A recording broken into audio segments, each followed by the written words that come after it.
গত বছর সারা দেশের মতো 2024 সালে মে মাসে মহারাষ্ট্রে লোকসভা নির্বাচন হলো।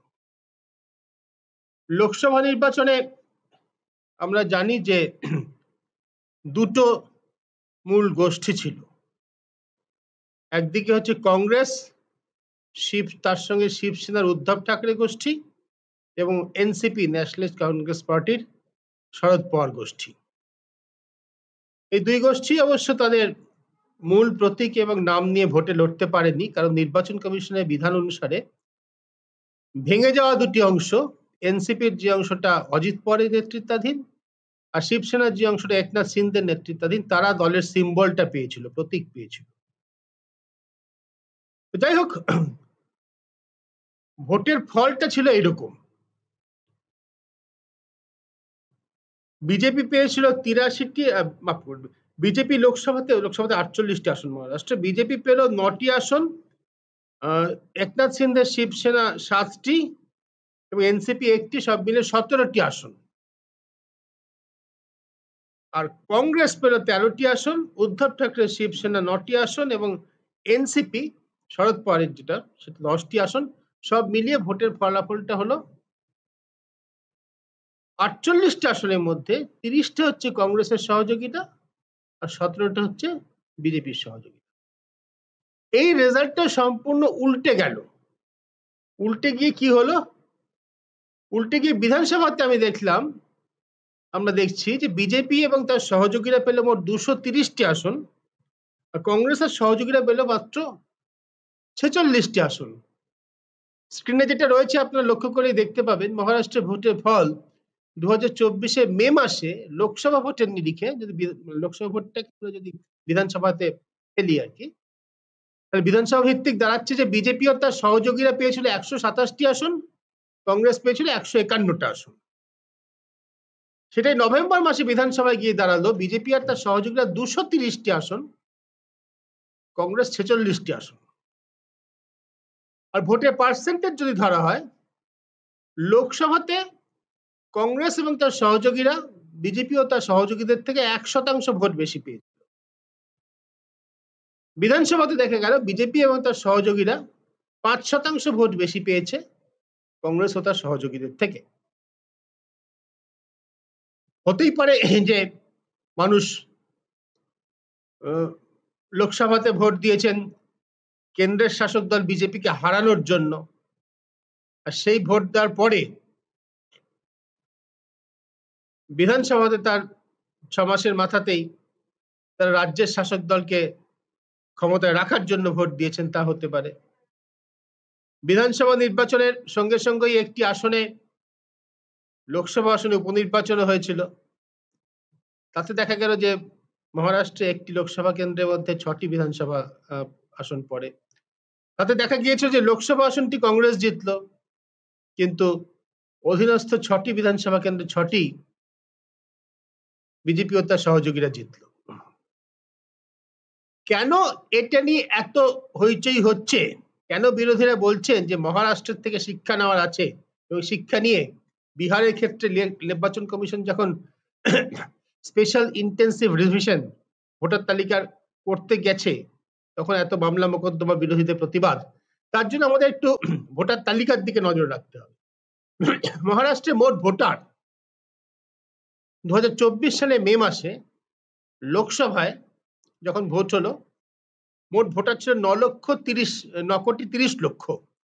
আসলে পুরো ফিগারটা হচ্ছে 9,30,61,760।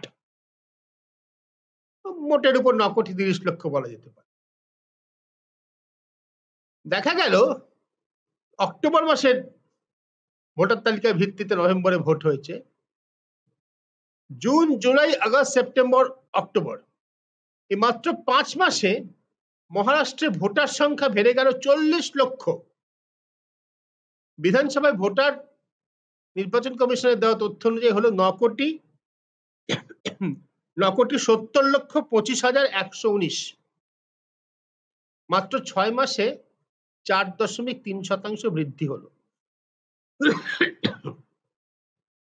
ভোটার তালিকা নিয়ে যারা কাজ করেন, যারা বহু বছর ধরে নির্বাচন পরিচালনা কাজ করছেন, এইরকম সমস্ত আধিকারিকদের মতে এই বৃদ্ধি অস্বাভাবিক। মনে রাখা দরকার, মহারাষ্ট্র কিন্তু বিহারে যেটা হচ্ছে যে special intensive revision of electoral roll, সেটা কিন্তু হয়নি। যেটা হয়েছে সেটা হচ্ছে সামারি রিভিশন। সামারি রিভিশনের অর্থ হচ্ছে বেছে বেছে কিছু তালিকায় কিছু কিছু সংশোধন, যারা মারা গিয়েছেন বা যারা স্থায়ীভাবে চলে গিয়েছেন তাদের নাম বাদ দেওয়া, নতুন যারা ভোটার হচ্ছেন তাদের নাম যুক্ত করা, এটা হচ্ছে সামারি রিভিশন। আর বিহারে যেটা হতে চলেছে হওয়ার কথা সেটা হচ্ছে ইন্টেন্সিভ রিভিশন। তার অর্থ হচ্ছে কার্যত নতুন একটা ভোটার তালিকা তৈরি করা। মনে রাখা দরকার, নির্বাচন কমিশন কিন্তু বিহারে তাদের ঘোষণা অনুযায়ী এখনো পর্যন্ত যার কোনো পরিবর্তন হয়নি। বলা হয়েছে শুধু তথ্য দেখাতে হবে না, শুধু নাম তুললে হবে। সেটা সম্ভবত মামলার পরিপ্রেক্ষিতেই হয়েছে, যে মামলা অ্যাসোসিয়েশন ফর ডেমোক্রেটিক রিফর্মস এবং অন্য রাজনৈতিক দলগুলো করেছে। আগামীকাল যা শুনানি সুপ্রিম কোর্টে, তার পরিপ্রেক্ষিতে নির্বাচন কমিশন বলেছে যে আপাতত নথি দেওয়ার দরকার নেই, নামটা তুলে রাখতে হবে তালিকায়। ইনিউমারেটরকে কাছে নামটা তুলে রাখতে হবে, কিন্তু নথি দিতে হবে না একথা বলা হয়নি। স্পেশাল রিভিশনের সাধারণভাবে ভোটার তালিকায় কিছু ভোটার কমার কথা, কিছু ভোটার বাড়ার কথা। যেটা বললাম, যারা নতুন এলাকায় এসে স্থায়ীভাবে বসবাস করছেন, সাবালক, 18 বছরের বেশি বয়স এবং দেউলিয়া বা ঘোষিত মানসিক বিকারগ্রস্ত নন, তাদের অধিকার আছে ভোটার তালিকায় নাম তোলার, নাগরিকদের।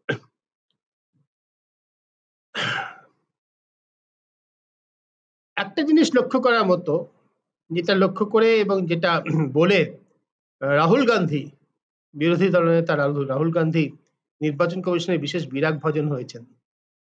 রাহুল গান্ধী কি চাইছেন? মহারাষ্ট্রে 1,186টি ইলেকট্রাল বুথ পোলিং স্টেশন আছে।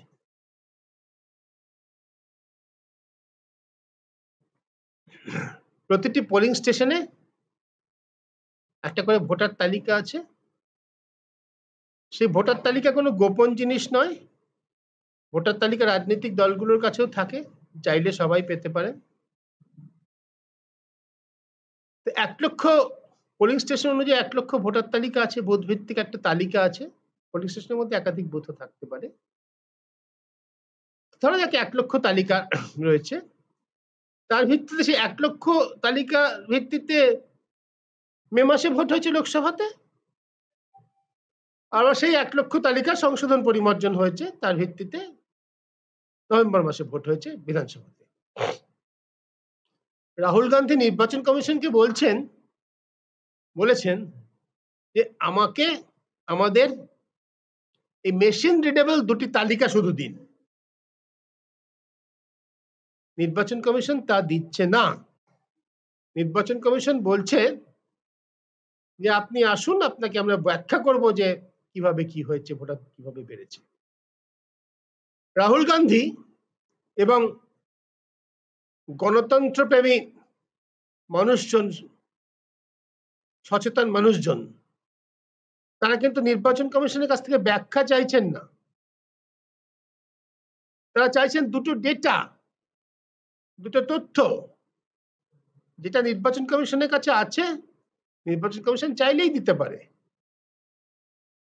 মেশিন রিডেবল দুটো লিস্ট যদি থাকে, এই দুটো লিস্ট পাশাপাশি ফেললে বোঝা যাবে, ধরা যাক 1 লক্ষ বুথের মধ্যে 253 নম্বর বুথ। এই 253 নম্বর বুথে মে মাসে কতজন ভোটার ছিলেন, তাদের নাম কি, এবং নভেম্বর মাসে বিধানসভাতে যখন ভোট হলো তখন কতজন ভোটার ছিলেন, তাদের নাম কি। এইটা বুথ ভিত্তিক তালিকা যাদের কাছে আছে তারা তো সেটা দেখেই বলছেন, তারা দেখে বলছেন যে প্রচুর নাম বাদ গিয়েছে এবং প্রচুর নতুন নাম ঢুকেছে।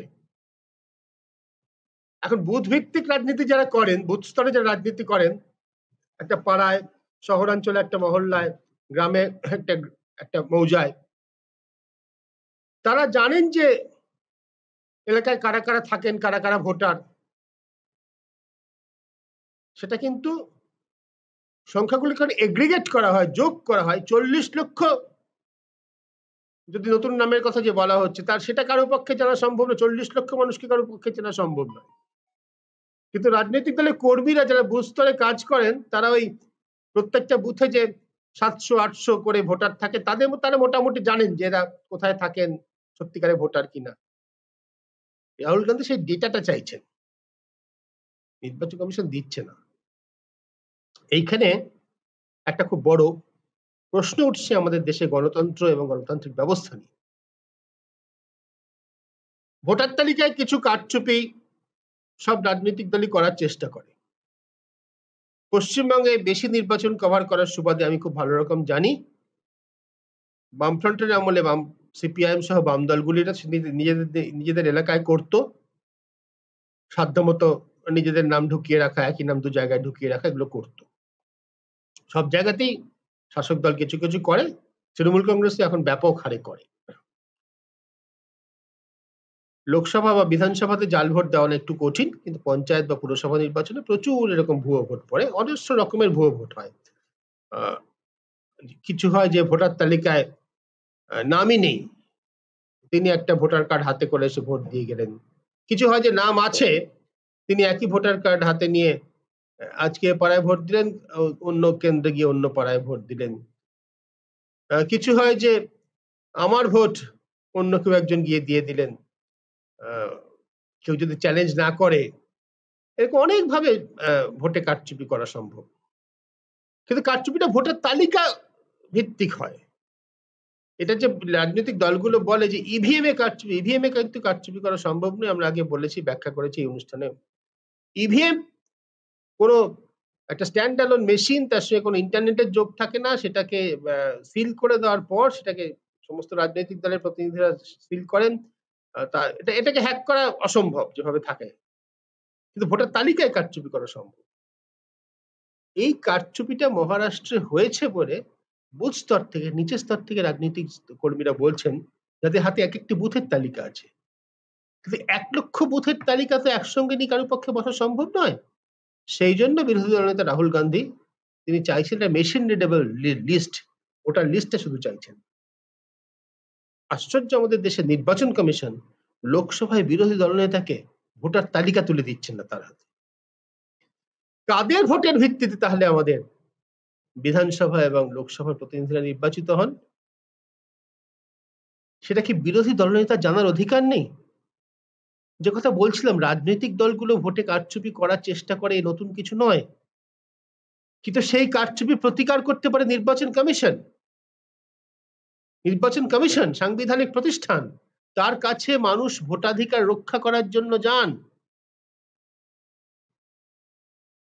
নির্বাচন কমিশন যদি ভোটার তালিকায় কারচুপি করার চেষ্টা করে, যে অভিযোগ, যে আশঙ্কা বিরোধী দলের নেতারা করছেন, তার থেকে গণতন্ত্রের পক্ষে বড় বিপদ আর কি হতে পারে? এই ভয়ঙ্কর বিপদ সম্পর্কে যথেষ্ট সচেতনতা কি আমাদের রাজনৈতিক দলগুলোর মধ্যে তৈরি হয়েছে? আমি অন্য মানুষদের কথা ছেড়েই দিলাম। এ নিয়ে যথেষ্ট চর্চা নাকি রাজনৈতিক মহলে আমরা দেখছি? ভোট যখন আসছে যে রাজ্যে, তাই নিয়ে হইচই হচ্ছে, কিন্তু সাধারণভাবে এই দেশের নির্বাচন কমিশন, তাদের আচরণ যে প্রশ্নের মুখে পড়ছে। মুখ্য নির্বাচন কমিশনার নিজে বলছেন যে এই নতুন নির্বাচন কমিশন ঠিক করে দিচ্ছে যে কোন রাজনৈতিক দল কোন প্রতিনিধির সঙ্গে তারা দেখা করবেন। এ শুধু নজিরবিহীন নয়, নির্বাচন কমিশন এখতিয়ার বহির্ভূত। আজকে যদি তৃণমূল কংগ্রেস ঠিক করে অমুক দুজন নেতাকে, এমপি কে আমরা পাঠাবো নির্বাচন কমিশনে, তাহলে নির্বাচন কমিশন তাই গ্রহণ করা উচিত। নির্বাচন কমিশন বলতে পারে যে তুমি অমুক লোকটাকে পাঠাও, অমুকের সঙ্গে আমি কথা বলবো, তাও করার চেষ্টা করছে নির্বাচন কমিশন। এই যে প্রাতিষ্ঠানিক পতন, অবক্ষয়, এই নিয়ে যথেষ্ট জোরদারভাবে কথা বলার সময় এসেছে।